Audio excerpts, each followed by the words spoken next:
Hello, I'm Tom, your friendly neighborhood atheist, and I'd like to say something about a term I've been hearing more and more often lately, which is agnostic atheist. Now, that's an odd term to me because I'm very firmly an atheist, and I make that very clear. And agnostic is a term that could really apply to anything. It's basically a term of not being certain. Now, when it comes to religion, Thomas Huxley coined the term agnostic as a way to offset this impression that people who claimed that they were an atheist were making the argument that there was definitively no God, which has never really been the claim of an atheist. An atheist basically only rejects the claim of others that there is a God. So the term agnostic was basically saying, I don't think there is a God, but I'm not sure, and I don't want to argue about it, which I understand. I often don't want to argue about it myself, but I'm an argumentative person, I guess, and so I'm very staunchly an atheist, and I make that very clear. But saying you're an agnostic is not saying so much that you don't know whether or not there is a God. It's more that you don't think there's a God and you really don't care, because it's not that important. People like Neil deGrasse Tyson, he doesn't really say he's an atheist. He says he's agnostic on the subject because he doesn't want to argue about it. It's not important to him. It is not something he wants to focus on, and I don't blame him. He has much better things to be focusing on. But for me, I'm agnostic, I guess, if I wanted to go there, but I don't want to go there. I want to say I'm an atheist. Why?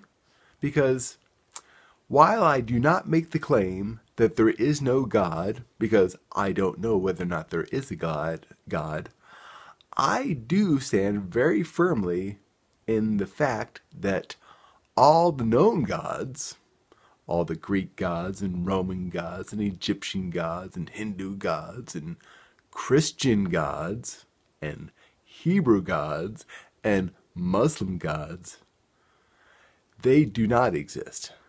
They are made up by man. There's documentation showing that. And there's no documentation showing that these gods were ever real. So I'm very clearly an atheist when it comes to the God claim of any known gods.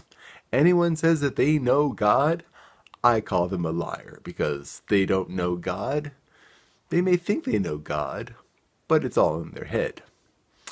Now, I'm making a short plea to say, don't call religion a mental disorder, because a mental disorder is faulty wiring. It is a brain that is not working properly. Religion is not faulty wiring. It's faulty programming. It's teaching someone to believe something that is clearly not true.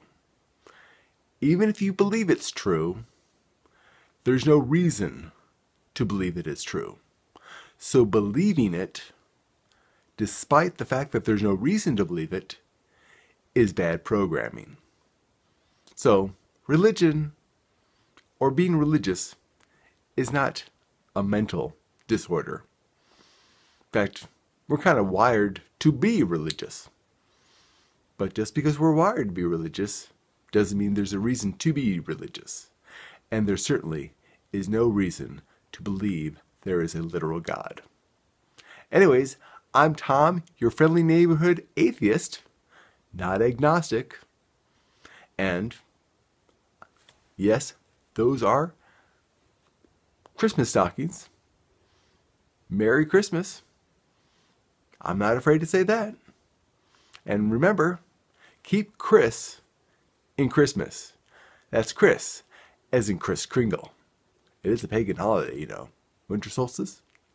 Anyways, adios.